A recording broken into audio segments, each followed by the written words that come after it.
ఈ దేశానికి స్వాతంత్ర్యం రావాలని పోరాడి స్వాతంత్ర్యం తెచ్చిన తదుపరి ఈ దేశంలో నడవలసిన సిస్టమ్ నడిపించుకోవాలి కదా. ఇప్పుడు మీ ఇంటిని ఎవడైనా ఆక్రమించాడు అనుకో, ఆక్రమించిన వాడు బయటికి తరిమిన తర్వాత మళ్ళీ మీ ఇంటి సిస్టమ్ ప్రకారం మీరు నడవాలా వద్దా? ఈ దేశానికి కొంతకాలం మొఘలాయిస్, కొంతకాలం ఫ్రెంచి, డచ్చి, తర్వాత బ్రిటిష్ వీళ్ళు పాలించి బయటికి పోయిన తర్వాత మీ సిస్టమ్ని మళ్ళీ మీరు పాటించాలా వద్దా? కానీ చేస్తున్నారు. ఇప్పటిదాకా ఆ సిస్టమ్ రాలేదు.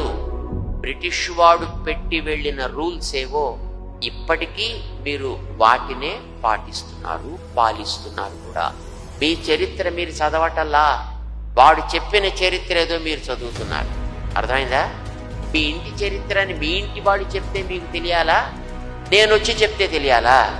మీ ఇంటి వాడు చెప్పాలి. మీ ఇంటి వాళ్ళైనటువంటి ఋషులు చెప్పారు మీకు, కానీ అది మీకు నచ్చలేదు. వాడెవడో వచ్చి చెప్పాలి. వాడెవడో వచ్చి చెప్పాడు మీ చరిత్రను రాసి ఇది మీ చరిత్ర అన్నారు.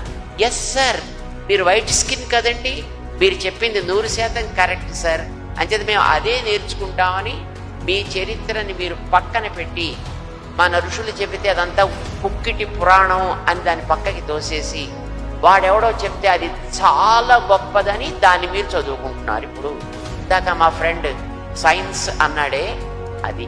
మరి మీకు స్వాతంత్ర్యం వచ్చి in spite of 80 years you didn't know what your history is, you didn't know what your ancestors are, you didn't have any idea of what your systems are.